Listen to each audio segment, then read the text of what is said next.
इस वीडियो में बताने वाले हैं कि आपको कितने किलोवाट का एक सोलर सिस्टम लगवाना है जिसकी हेल्प से आप लोग अपनी दो एसी को रन करा लें। जो एसी हमारी 1.5 टन की होने वाली हैं, इसमें आप 1 टन की भी एसी का यूज कर सकते हैं। इसके साथ जो समरसेबल है वो आपकी 1 एचपी की हो, 2 एचपी की हो, 3 एचपी तक की समरसेबल आपके सिस्टम पर चल जाने वाली है। क्योंकि अगर आपके लोड पर 2 एसी रन करेंगे तो इसका मतलब आपका ये सिस्टम बड़ा होने वाला है, तो उस पर आप 3 एचपी तक की समरसेबल को भी आसानी से चला लेंगे। इसके बाद जो घर के अदर लोड्स होते हैं, cooler, washing machine, fridge, TV, mixie, bulb और इसके अलावा जो भी अदर लोड हैं, तो आज इस वीडियो में हम लोग एकदम परफेक्ट कैलकुलेट करने वाले हैं कि आपको कितने किलोवाट का एक सोलर सिस्टम इंस्टॉल करना चाहिए और उस सोलर सिस्टम का प्राइस क्या होने वाला है। वीडियो काफ़ी इंफॉर्मेटिव होगी और पूरा डिटेल के साथ मैं बताने वाला हूँ, जिससे आपको हर एक पॉइंट पूरी तरह से क्लियर हो जाए। तो चलिए शुरुआत करते हैं आज के वीडियो की। चैनल पर नए हैं तो सब्सक्राइब कर दीजिएगा और अगर आपको वीडियो अच्छा लगे तो लाइक करना मत भूलिएगा। इस वीडियो में मैं आपको कंप्लीट बताने वाला हूं कि आपकी कितनी बैटरी लगने वाली है, कितने किलोवाट का आपका इन्वर्टर लगने वाला है और इसके साथ ही आपको कितना सोलर पैनल लगाना है। और एक चीज़ मैं यहाँ पर क्लियर कर दूं कि 24 घंटे ये आपका लोड चलेगा, तो उसके हिसाब से मैंने डिजाइन किया है कि डे टाइम में आपका कितना लोड चलेगा और नाइट टाइम में आपका कितना लोड चलेगा। दोस्तों, 2 एसी को चलाने के लिए यहाँ पर आपको एक बड़े सोलर सिस्टम की नीड होती है, पर एक्चुअल में कैलकुलेशन से आपको कोई नहीं बताता। यहाँ पर मैं जो एक सिस्टम डिजाइन कर रहा हूँ वो आपका 8 आवर डे टाइम में आपकी एसी को ईजिली रन करा देगा और रात में भी आपका 8 आवर ये एसी रन हो जाने वाली है। बस यहाँ पर एक थोड़ा सा चेंजमेंट होगा कि अगर आप एक एसी रात में चलाते हैं तो आपका जो बैटरी बैंक है वो कम रहेगा, और अगर आप दोनों एसी चलाते हैं तो आपका बैटरी बैंक ज़्यादा रहेगा। मैं यहाँ पर कंप्लीट जानकारी देने वाला हूँ। तो चलिए शुरुआत करते हैं आज के हम लोग अपने इस वीडियो की। सबसे पहले कैलकुलेशन करते हैं कि हमारी एसीज को रन कराना है। एक 1.5 टन की एसी की बात करें तो ये 1800 वाट तक का लोड का कंजप्शन करती है। पर जब हम लोग स्टार्टिंग में एसी चलाना शुरू करते हैं तो करीब 1 घंटे तक इसका लोड 1800 रहता है और उसके बाद 1 घंटे बाद यही एसी 1000 वाट के लोड पर आ जाती है। और कई कंडीशन में अगर आपकी 5 स्टार एसी है तो ये इससे भी कम लोड पर चली जाती है। पर हम लोग यहाँ पर 1000 वाट तक के लोड का ही कैलकुलेशन करेंगे। अब हमें दिन में 8 घंटे एसी को चलाना है, तो 1 घंटे तो 1800 वाट तक का एसी लोड का कंजप्शन करेगी और उसके बाद जो 7 घंटे बचते हैं उन 7 घंटे के अंदर एसी 1000 वाट का लोड लेगी। तो यहाँ पर हम 7 का अगर इससे मल्टीप्लाई कर ले तो हमें पता चल जाएगा कि एसी कितने वाट का कंजप्शन करने वाली है। तो टोटल अगर हम लोग इसको जोड़ लेते हैं तो ये आता है हमारा 8800 वाट्स, या हम इसको डायरेक्ट जोड़ लेते हैं 9 यूनिट से, क्योंकि जो एक यूनिट होती है, एक यूनिट में हमारे 1000 वाट होते हैं। तो एक एसी अगर दिन में चलानी है तो 9 यूनिट का हमें पावर चाहिए होगा। हमारे पास 2 एसी हैं, तो अगर इसमें हम 2 का मल्टीप्लाई कर दें तो हमें पता चल जाएगा डे टाइम में हमें 8 घंटे एसी चलाने के लिए 18 यूनिट की नीड होने वाली है। तो ऐसा सिस्टम डिजाइन करेंगे जिसमें हमारा 18 यूनिट तो डे टाइम में प्रोड्यूस हो ही, और इसके साथ ही हमें रात में बैकअप भी चाहिए। तो बैटरी के लिए भी जो हमें सोलर पैनल की जरूरत पड़ेगी उसके बारे में भी आगे कैलकुलेट करते हैं। इसके बाद सेकंड हमारा जो प्रोडक्ट है वो है समरसेबल। इतना बड़ा सिस्टम है तो समरसेबल को हम लोग बाद में कैलकुलेट करेंगे। इसके अलावा जो रेगुलर लोड है उनको कैलकुलेट कर लेते हैं, क्योंकि समरसेबल मोस्टली घरों में 15 से 20 मिनट तक ही रन किया जाता है। इसके अलावा जो अदर लोड है जैसे कूलर हो गया, वॉशिंग मशीन हो गया, तो एक एक करके सबको कैलकुलेट कर लेते हैं। सबसे पहले बात करते हैं कूलर की। आपको नॉर्मल एक कूलर 200 वाट का देखने को मिलता है और गर्मियों का डे है तो 20 घंटे तक अगर हम कूलर का यूज करते हैं तो उसको जोड़ लेते हैं। तो ये 20 घंटे अगर कूलर चलेगा जाके तो ये करीब 4000 वाट का पावर कंजप्शन करेगा, मतलब 4 यूनिट का, क्योंकि मैं आपको बता चुका हूँ 1 यूनिट बराबर 1000 वाट होता है। तो 4 यूनिट का हमारा कूलर कंजप्शन करेगा। वॉशिंग मशीन को जोड़ लेते हैं हम लोग 500 वाट का, क्योंकि 1 घंटे ही मोस्टली लोग अपने घर पर वॉशिंग मशीन चलाते हैं और ये सिस्टम ऐसा होने वाला है कि अगर आप 2 घंटे भी चलाएंगे तो डेफिनेटली इस पर आप आसानी से इसको रन करा लेंगे। तीसरे नंबर पर आती है हमारा फ्रिज। फ्रिज 24 घंटे चलता है तो 24 घंटे लग लेते हैं, और आज के डेट के जो फ्रिज हैं वो काफी कम पावर कंजप्शन करते हैं। 100 वाट में आपके फ्रिज आसानी से रन होते हैं अगर कंटिन्यूसली चल रहे हैं। तो पूरे 24 घंटे के अंदर ये फ्रिज हमारा 2.4 या 2.5 यूनिट का कंजप्शन करेगा।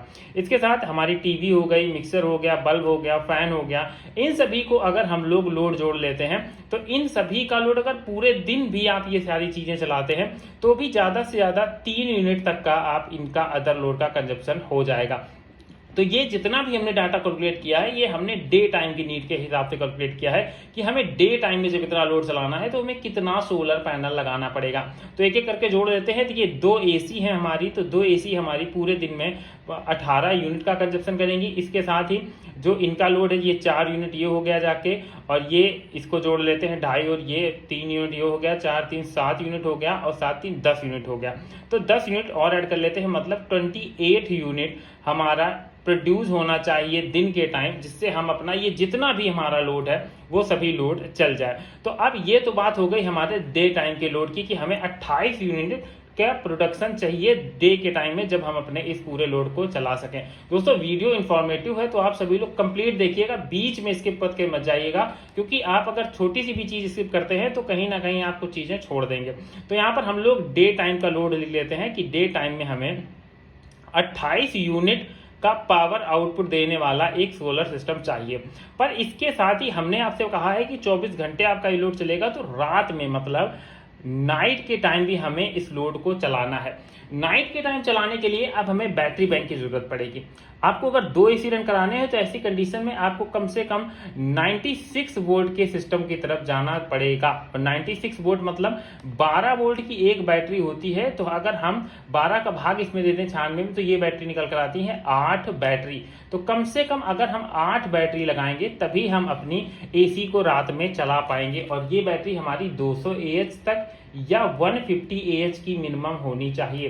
तो अब हमें रात के बैकअप के लिए भी चाहिए कि हमारी ये बैटरी चार्ज हो सके। तो 28 यूनिट तो हमें डायरेक्ट ये सारा लोड चलाने के लिए जरूरत था, अब हमें बैटरी को चार्ज करने के लिए एक्स्ट्रा सोलर पैनल की जरूरत पड़ेगी। अगर आप 150 AH की ही बैटरी इंस्टॉल करते हैं तो 150 AH की बैटरी को चार्ज करने के लिए मिनिमम 400 वाट के सोलर पैनल की जरूरत पड़ती है। और यहाँ पर हमने 8 बैटरी इंस्टॉल की है, तो अगर हम 8 का मल्टीप्लाई 400 में करते तो हमें पता चल जाएगा कि हमें कितने वाट का सोलर लगाना है, और वाट से ही हम कैलकुलेट कर लेंगे कि हमें कितने किलो वाट तक जो वाट यूनिट जनरेट होने वाली है। तो देखिए 8 का अगर हम इसमें मल्टीप्लाई करते हैं तो ये निकल कर आता है 3200। मतलब हमें अपनी बैटरी को रात में चार्ज करने के लिए 28 यूनिट के अलावा 28 यूनिट जो पावर प्रोड्यूस कर रहे हैं उसके अलावा 3200 वाट का सोलर पैनल और चाहिए होगा। तो अब ये तो हमारा वो डाटा निकल कर आ गया कि हमें कितना सोलर सिस्टम चाहिए। अब चलिए कैलकुलेट कर लेते हैं कि अब हमें इतने प्रोडक्शन के लिए कितने सोलर पैनल की नीड पड़ेगी। दोस्तों सोलर पैनल में भी कई टेक्नोलॉजी आती है, पॉली आती है, मोनो, हाफ कट, इसके साथ बाईफेशियल। पर मैं हमेशा आपको 2 ही पैनल रिकमेंड करता हूं। अगर आपका बजट कम है तो देन डेफिनेटली आप पॉली की तरफ जा सकते हैं, और अगर आपका बजट अच्छा है तो आप हाफ कट की तरफ जा सकते हैं। पॉली पैनल की तरफ जाएंगे जिसका प्राइस 30 रुपए पर वाट के हिसाब से पड़ता है, मतलब 1 किलोवाट पैनल आपको 30,000 रुपए का पड़ने वाला है। और ये 1 किलोवाट का जो पॉली पैनल होता है वो 4 यूनिट पर डे की प्रोडक्शन करता है। मतलब अगर पॉली पैनल के साथ जा रहे हैं तो 4 यूनिट, और हाफ कट की तरफ जा रहे हैं तो आपको 5 से 6 यूनिट की जनरेशन देखने को मिल जाएगी। और हाफ कट पैनल का प्राइस आपको 35 रुपए पर वाट पड़ता है जाकर। तो अगर हमें अब यहां से डिसाइड करना है कि अगर पॉली जाएंगे तो ज्यादा नंबर ऑफ पैनल लगेंगे, हाफ कट जाएंगे तो कम नंबर ऑफ पैनल लगेंगे। तो अगर हम लोग हाफ कट पैनल लगाते हैं तो सबसे पहले चलिए हम लोग सस्ती टेक्नोलॉजी से अपना ये कैलकुलेशन कर लेते हैं कि हमें कितने किलोवाट के पैनल लगाने पड़ेंगे। तो सबसे पहले हम 28 यूनिट को कैलकुलेट करते हैं, क्योंकि 1 किलोवाट का जो पॉली पैनल होता है वो 4 यूनिट की कैलकुलेशन करता है। तो अगर हम 4 से भाग दे दें तो हमें ये पता चल जाएगा कि कितने किलोवाट के हमें सोलर पैनल की नीड पड़ने वाली है। तो चलिए इसमें 4 का भाग दे देते हैं। ये भाग जाएगा हमारा 7, मतलब हमें 7 किलोवाट के सोलर पैनल की जरूरत पड़ेगी, जिससे हमारा डे टाइम का पूरा लोड रन हो सके। इसके बाद अगर हमारा ये आ गया 3200 वाट का पैनल और चाहिए, तो मतलब 7 किलोवाट का ये पैनल था और इसके साथ ही 3200 वाट अगर इसमें और जोड़ लेते हैं तो करीब टोटल 10 किलोवाट के हमें मतलब 10,000 वाट के सोलर पैनल की जरूरत पड़ने वाली है। तो देखिए यहाँ पर हम लोगों का अब ये निकल आया कि कितने पैनल की नीड होने वाली है।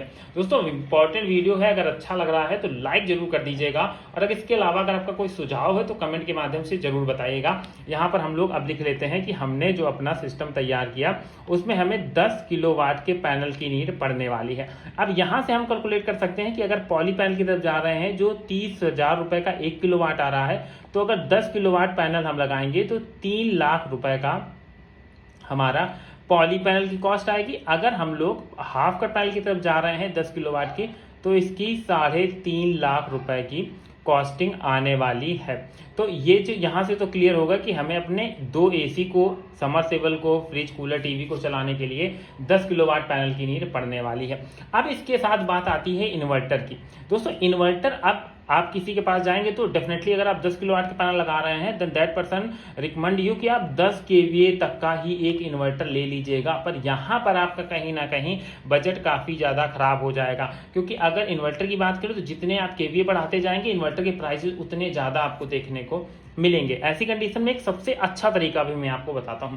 देखिए, अगर हमने जो वो लोड कैलकुलेट किया था, वो कैलकुलेट लोड हम एक बार फिर से कर लेते हैं और उसी के हिसाब से हमारे इन्वर्टर निकल कर आएगा। अगर हम एसी जोड़ लेते हैं तो हमारी एसी 3600 वाट का कंजप्शन करती है। इसके अलावा ये जितने भी हमारे लोड हैं ये हमारे 2 किलोवाट के लोड के अंतर्गत आ जाते हैं। तो मतलब अगर हम लोग submersible, fridge, cooler, TV, washing machine इन सब को ऐड करते हैं तो हमारा जो एक बार में लोड चलना है वो चलना है, यहाँ से आप देख सकते हैं, करीब 5600 वाट का लोड हमें एक बार में रन कराना है।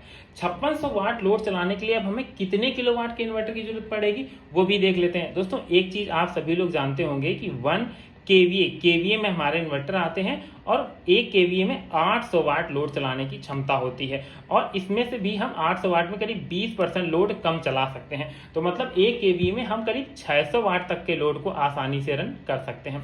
तो अगर हम 600 का भाग 56 में दे दें तो एक्चुअल में हमें पता चल जाएगा कि हमें कितने केवीए के इन्वर्टर की जरूरत पड़ने वाली है। तो चलिए यहाँ से हम कर सकते हैं, ये काट देंगे, 8 बार जाएगा, मतलब 8 केवीए का अगर हम एक इन्वर्टर इंस्टॉल कर लेते हैं तो हमारा जो ये लोड है वो आसानी से चल जाएगा।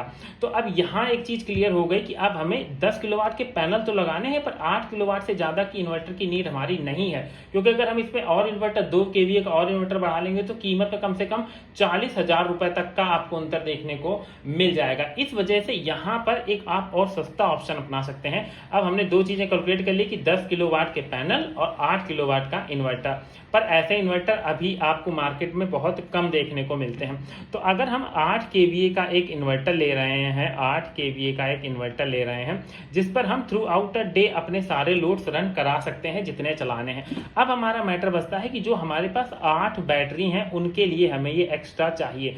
तो ऐसी कंडीशन में आप कोई भी एक सोलर चार्ज कंट्रोलर ले सकते हैं जिसमें आपके 96 वोल्ट के सपोर्ट करने की कैपेसिटी हो, और एक सोलर चार्ज कंट्रोलर आपको मात्र 20,000 रुपए में देखने को मिल जाएगा।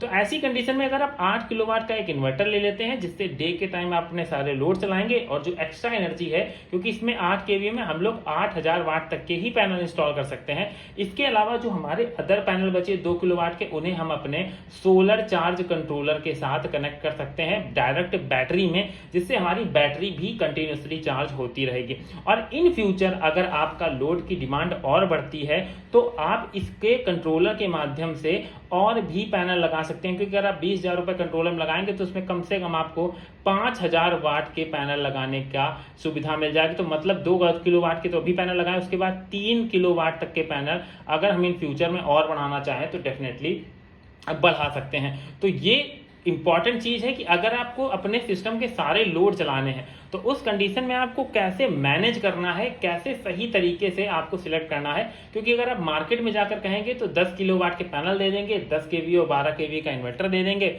और आपके लोड तो उतना ही चलाना है जितना आपके पास कैलकुलेशन में आया है, पर आपकी कॉस्टिंग ज्यादा लग जाएगी। पर जो ये तरीका है कि आप एक 8 केवीए का इन्वर्टर ले लीजिए, क्योंकि आपका लोड 5600 और 5500 तक चलाना है, उसके बाद जो एक्स्ट्रा बैटरी चार्ज करनी है उसको हम लोग कंट्रोलर के माध्यम से लगा सकते हैं। अब ये सिस्टम लगने के बाद आपकी 8 बैटरी की जो कॉस्ट हो जाएगी, 8 की बैटरी की भी कॉस्टिंग मैं आपको बता देता हूँ।